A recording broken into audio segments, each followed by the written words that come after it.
Hi, everyone. Welcome, and thank you for joining me for the final two speakers for the Science and Technology and Innovation stream. It's my great pleasure to introduce the next two speakers, David Galligan and Rob Reid from Defence Technology Agency in the New Zealand Defence Force. For those of you who don't know me, my name is Hima Sridhar. I am the Chief Advisor for Industry and Science at the Ministry of Defence. My career in Defence started 15 years ago at Defence Technology Agency. So I'm absolutely excited to be able to stand here and present the next two speakers. So Rob and David, welcome. Over to you. I think we'll launch into it. Hopefully you can hear us.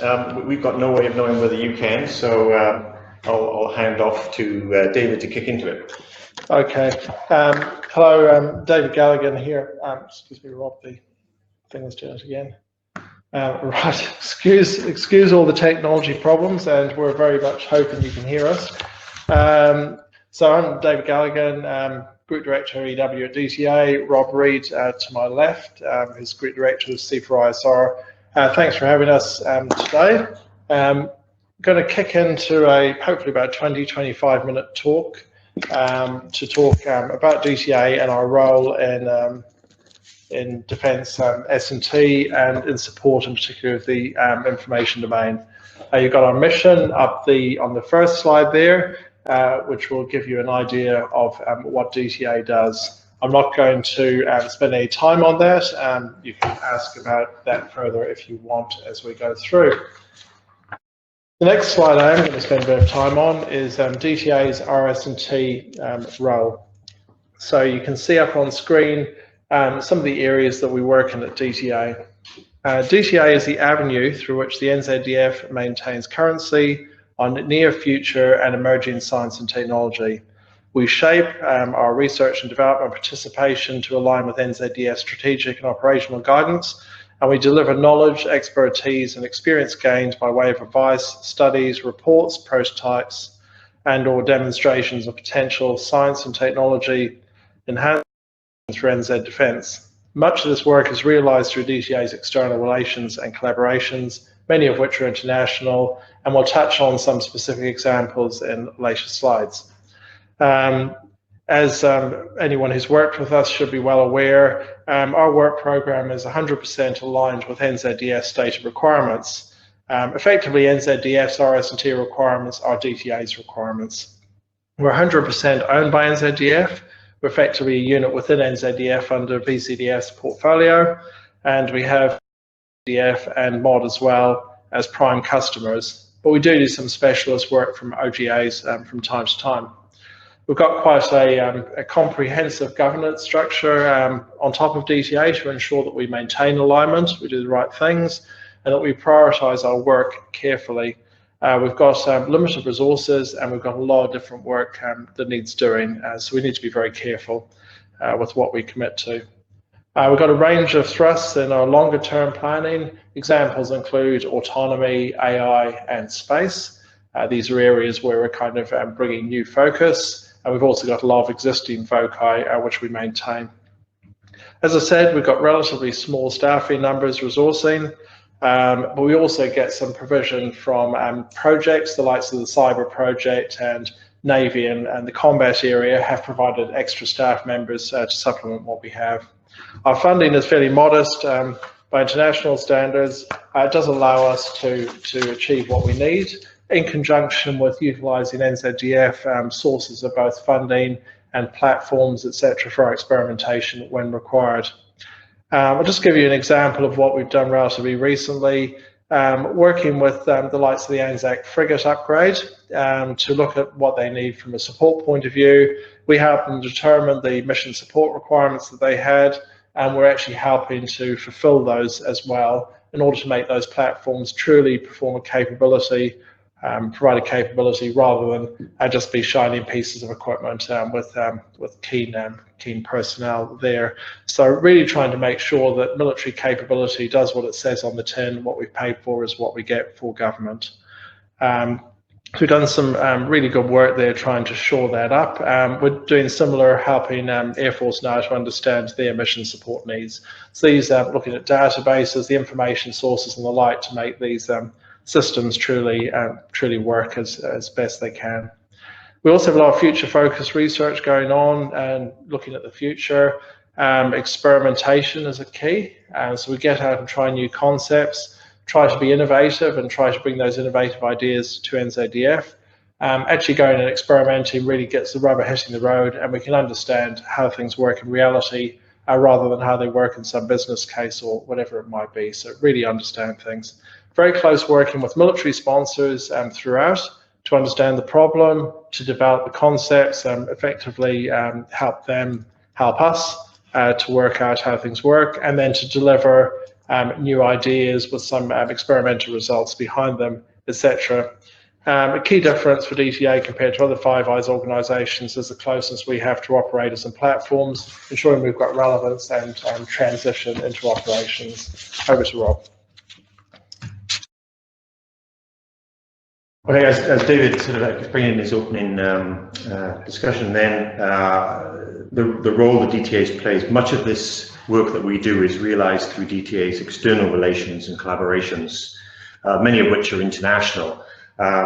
This slide really, I guess, captures a DTA-centric view of typically how and where we react with academia and industry. This is shown against a TRL scale, which is, I guess, a helpful knowledge-based standard and shorthand for evaluating the maturity of technology or invention. This, as I say, is a DTA-centric view. It's not prescriptive, of course. So, for example, DTA would look to engage, leverage academia for basic research, which is shown sort of up there on the left. DTA does have, of course, some areas of in-house where we are perhaps deep in those areas, but more broad in others, especially on topics that relate to DTA, NZDF security or sensitivity issues. We also work with industry for perhaps technical assessment of more mature TRL technologies and to support test and evaluation activities, many of which are tied to our support to acquisition. The proportion of the effort curve there shows a typical sort of approximation of where we see perhaps the bulk of our DTA effort broadly sits, but this is really determined by a work program which evolves year on year. Just moving on to the next slide, this really it captures a view of the DTA work program visually. As David has said, DTA's work program is 100% aligned with NZDF stated requirements. The diagram visually frames how the DTA work program intends to inform the network combat force. On the top left, we show 4 major cross-cutting themes from our RS&T 4-year plan, which we forecast to be significant technology focus areas for NZDF over the next 3 to 5 years. Automation, AI, data analytics and exploitation, multi-domain awareness, unmanned and autonomous systems are mentioned there. The coloured boxes then represent the current research focus areas by group as per the DTA's annual plan and work programme, with some common pan-group enablers in grey in the bottom left, collaboration, analysis and modelling, experimentation, evaluation and trials. The graphic portrays an organisational reach from NZ to the tactical sharp edge in terms of areas of applicability. I guess I'd just like to draw attention to a couple of those blue areas that link strongly to the information domain. And a number of these have been subjects of 10-minute talks over the last 2 days by some other DTA colleagues. For example, the synthetic and immersive training on the left there in blue. Moving to the right then, analytics to augment the user or operator.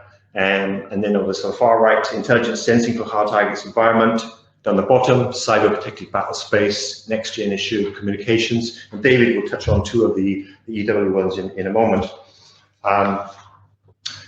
I just wanted to mention briefly the analytics to augment the user and operator. This area includes research work in the areas of automated and predicted analytics, automated first-line imagery analysis, open source information analytics, data processing, and data fusion.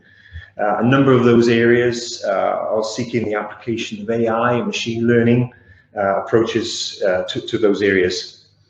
I guess we're seeing, in some of these sort of dominant technological shifts, the increasing volume, velocity, and variety of information data is really driving the need to rapidly and automatically process, analyze, and visualize such information to support decision making. Moreover, the increase in adoption and use of machine learning and AI techniques such as computer vision, neural networks, deep learning is also enabling new ways of perceiving, comprehending, and predicting. So I guess our NZDF's ability, if you like, to harness such AI and data analytics advancements and create decision advantage for the military operations is yet to really scale and move at pace commensurate, for example, with some of the developments that we're seeing in industry. AI will very likely have and change the nature of military operations in ways that are difficult to predict, a situation which could be further complicated by the need to work in coalition operations across disparate systems. And I'll just briefly highlight, two areas within the EW space. They're in green, just below the aircraft and the fixed-wing aircraft and the helicopters there. So navigation warfare, for any credible military in the future, navigation warfare is going to be a key one to actually make sure that we have a really good handle on. We're building up our knowledge at DTA on that and working with Five Eyes partners to better understand both the kind of adversary angle there, and also from our point of view as well, how we work in potentially contested domains where NAVWAR is a focus. Effectively, a modern military moving into the future that hasn't actually mastered this area is going to really struggle in a strong contested environment to perform anything. So it's something that we're working very hard on. We're using some of our niche capabilities at DTA, for example, in the autonomous systems area, to aid in the contribution that we make to other countries' efforts. And we're learning a lot from those efforts as well as we build up our own skill set, working very closely with Capability Branch in Wellington to better understand this fairly new area of endeavour for NZDF in particular. The other area I just highlight is the EM situational awareness. You will have heard, or you may have heard, the 10-minute talk from Dr. Alex Galligan this morning, who talked about AI/ML, artificial intelligence, machine learning, and its role in EW and the work he's doing. I just highlight that right now when you do situational awareness using EW systems, you'll often have databases basically characterizing the images you're looking for.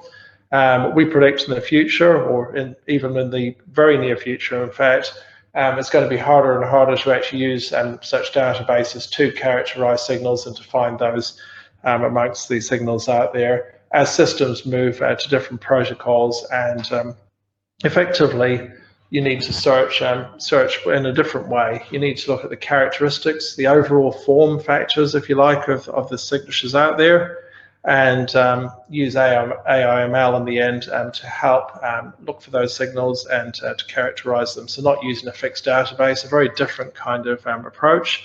And Alex is working from DTA full-time pretty much on understanding that better in the AI/ML space again. So the AI touches many areas, I guess, is my point there. On to the next slide. Okay. So, for us, collaboration with international defence, S&T partners, academia, and industry is actually critical to enabling the work, the RS&T work that DTA undertakes on behalf of NZDF. I guess the key point for us is making that credible contribution, with impact, and that's often about striking that balance, as it were, that quid pro quo, doing our bit amongst our partners, and then being able to leverage the sum of the parts and deliver successful outcomes in terms of research, science, and innovation for defence.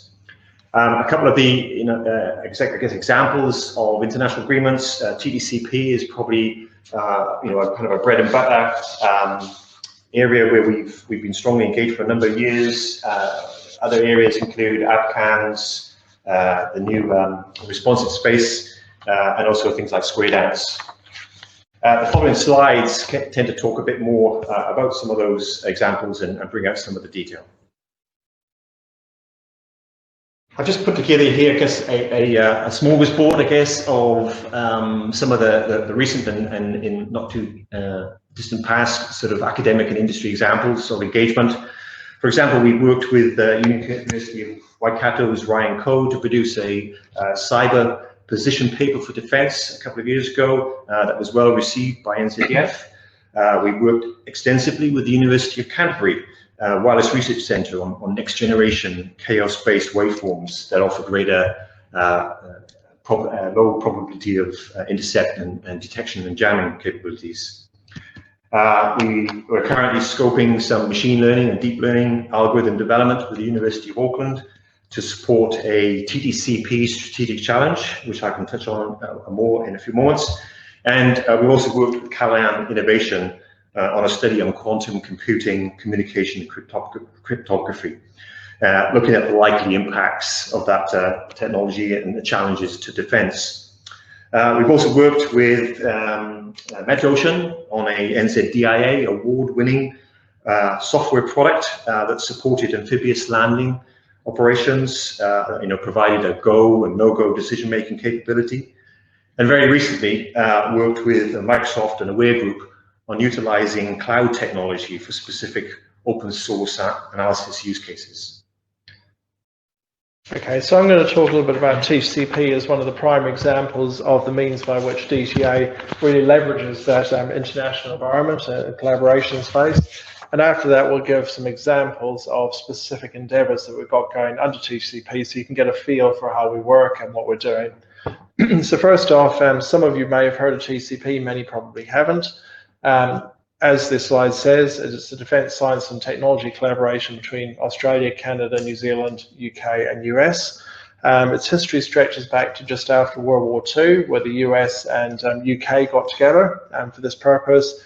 Canada came in a bit later, then Australia, and then New Zealand, I think in the 1960s. So it's been going a long time for us, and it's one of the foundations of DTA's work on behalf of NZDF to really leverage, as I said, from those other agencies overseas. Second bullet point talks about fostering cooperation. So it's about areas where we can work together between the nations, and the sum of the parts being more than the parts themselves, kind of thing. So really important to look for those areas where we can really become ideally reliant on each other and kind of hand off different areas to different countries. It never quite works like that, but where we can share endeavors, we can share information, we can network. This is really important for DTA in particular, where we're often one or a few deep in a given area, whereas other countries may have a whole division. So really, really important to us. And it gives the purpose at the bottom there as well. Sharing information, working together. And I'd say we increasingly don't just share information, we actually share experimentation and various things, so much deeper than may have been originally intended from the original MOU. I'll just show you the structure of TCP so you can kind of understand the complexity of it and the diversity. So you can see from the top left, we've got principals. The principal for New Zealand is the director of DTA. We've got groups below that, executive groups. For example, I'm the executive chair of one of the groups. And Rob and I both are national reps on a number of those groups. And below that is kind of the working level. We've got panels, action groups and projects and the like who actually work on particular problem sets. To the right, you can see the different groups. I won't read all of them out for you, but you get an idea from that of the diversity that's covered by TCP. And right at the bottom on the right, we've got two strategic challenges, which I'll briefly talk about in a second, and then we'll get more information from Rob on one of them. And in fact, just looking at the bottom of that slide before I get on to small words, there isn't actually a definition of strategic challenges just there. So I might as well cover that while I'm here. So broad grand challenges facing defence S&T. So these are often areas that may be covered to some part or other, or potentially covered by the remit of the various groups. But they're seen as a grander thing, sometimes something we want to pull together across the groups and make sure that we're actually not stovepiping effectively. And they're also something where we often want to achieve something really tangible within a few years. really important areas that we don't want to just let kind of drift along in the normal business, but kind of accelerate effectively. And it talks about some other things there in the statement.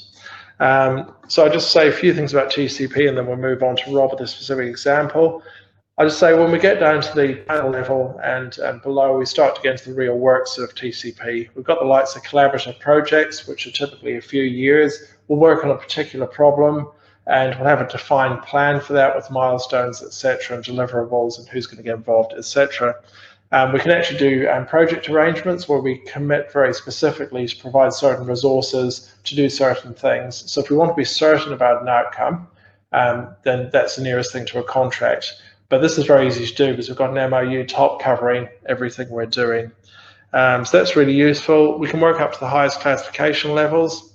We've got a high degree of trust within TCP, which is really important. So we can air some dirty linen if we want to on things that didn't work, and we can gain much quicker understanding than you might if you're kind of tiptoeing around something. I've talked about the mutual alliance already. New Zealand often brings military platforms and operators as well as the scientists, so we get them directly involved in some of the work we do, which is a real bonus for us and something a bit novel for some of the other countries that struggle to get that proximity of military involvement. So that's really, really good. And it also brings back to our military some of the direct understanding from getting involved in the science.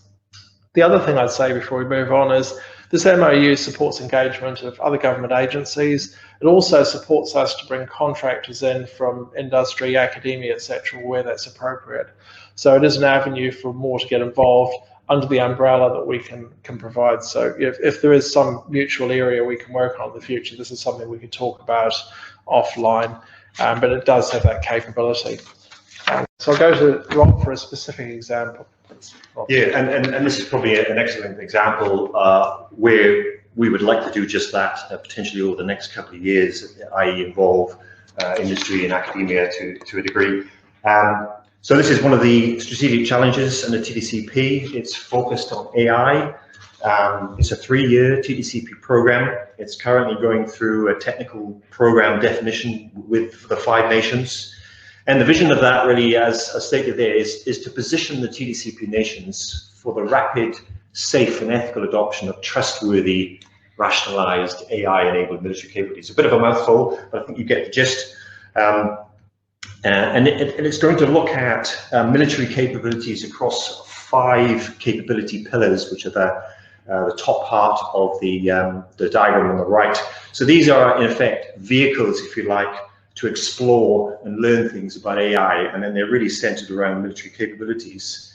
And the mission then, which is really the challenge, will examine the critical themes associated with the application of AI as a component of military technology. And there's a sort of an outline of the cross-cutting themes there on the second graphic underneath that, you know, such as the challenges with AI development, the challenges with trust in terms of calibrating reliance and how AI itself can offer explainable commentary, if you like, to the user or operator.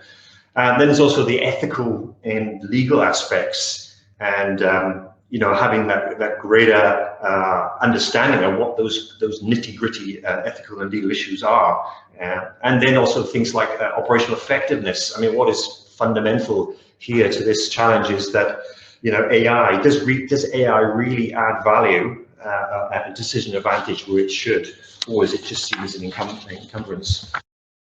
The outcomes, this is a multinational endeavor, and it will focus on AI development, but also, and more importantly, it would focus on demonstrating through trials and national experimentations and evaluating the military benefits of AI. Lastly, in terms of the outcomes, what's key to this is, even having done this 3-year program, we want to be able to look at what are the transition paths for this. How do we take the examination of those critical themes, those lessons learned, and turn them into guidance and advice for acquisition or operational use? Noting that there will be various developments across the spectrum of TRL levels, from low, basic principles, concepts that come out of this, through to maybe perhaps more larger scale prototyping and demonstrations. So I think this is an opportunity here for industry engagement in terms of research and experimentation support, and also for academic engagement in terms of being part of some of those research into the AI itself. And I say this is a 3-year program, and we hope that at the end of this 3 years, basically we will have quite a bit of detail to help inform and shape NZDF in the future. Okay, thanks, Rob. The next example is quite a bit different. I just want to talk about a specific electronic warfare set of examples, actually. So industry gets involved from other countries in this, less so in our case, but there's always potential for the future, I guess. So we get involved with electronic warfare trials experimentation with our partners through TCP in particular very regularly.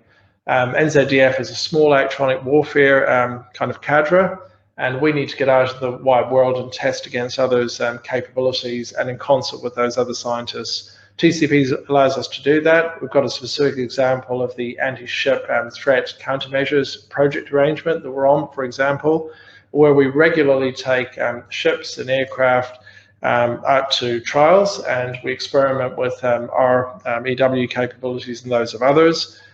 We get involved with the scientists there, their different equipment, their different models, etc. We get involved offline from those trials with modeling and simulation activities and the like with those people as well. So excellent networks as well for scientific knowledge exchange. Importantly, as I said, we bring those platforms, we bring the operators, we get everyone trained up and understanding more about the likely EW environment that they'll actually be operating in future. So really important to our endeavours that we can do this. And for example, with the Anzac frigate, when it's upgraded, we'll be using this kind of avenue to help with some of the advanced VMV that'll be required to prove to us and to Navy that the systems on that ship perform as expected and can adequately defend the ship and perform in given environments. Areas covered by such trials include the likes of countermeasures, which I mentioned, EW sensing, NAVFOR, and the like. It's a really, really important, in fact, it's the only way we really can prove to ourselves and understand the nuances of modern capability. And as I say, the last bullet supports maintaining the cutting edge of our understanding. Without this, we really wouldn't have capability. So really important from my point of view and for NZDF. We'll go on to the last slide now. I know, I think it was Hammer just asking me on the text how many slides we had left. Well, you'll be pleased to know there's one left in terms of time. I thought I'd list a few of the challenges for RS&T in the information environment. So first of all, this fast-moving operational and technological kind of situation. One of the ways we work with that is using collaborative networks to help keep pace. As I say, we've got a small expertise pool in a range of areas. This is one way we can actually make up for our small size and expertise pool. Second one on resourcing and prioritization. Well, DTA is very actively looking at strategic plans to make sure we're well aligned with helping NZDF deliver what they need. We also look to work with industry and academia and the like in order to shore up the resources we've got for success. The third one there, stakeholder engagement. Making sure that we're constantly in touch with the customer, and of course they post within the military, and that we're always plugged in and delivering the good stuff to them. It'd be very easy to go off on our own and do some great science. We have to keep reminding ourselves we need to keep going back and making sure it's actually feeding in to the NZDF system and informing the stakeholders of what they don't know they might need as well sometimes. So really bringing some of that future focus and helping them understand the art of the possible and the requirements. Next one is legal and ethical constraints. We come across this in a range of areas, be it with EW, we need to make very sure that we keep within the law, don't interfere with other radio communications, for example, or impinge on privacy, whatever we might be doing. We need to be very cognizant to make sure that we're fully compliant. When we get into information space, that we're not impinging on any boundaries there as well, that we stay compliant. Infrastructure is the last one. To do the kind of work we do in the information environment requires specialist facilities. Sometimes it requires specialist computing plant and the like, or it can do, and networks. This is something we're really working on very heavily, but it is a difficult area to advance quickly. So it's something we're thinking about. So anyone has any good thoughts in some of those areas that can help us out, I guess please let us know. But I thought I'd just plot those down just to say the world isn't completely rosy, and we're working hard to understand the challenges and to deliver a better tomorrow, effectively, for defence RS&T and ultimately for our information domain customers. And here is our last slide, and it contains a guy with a question mark. Look, Rob and I, very much for listening in. Yeah. It's been a little bit awkward with the technology as we couldn't actually hear the introduction, but we're told from text that you have been able to hear us, and we hope that's been illuminating or at least helpful at this time of day. And we'll look forward to hearing from you if you've got any thoughts or questions. Over. Yeah, over.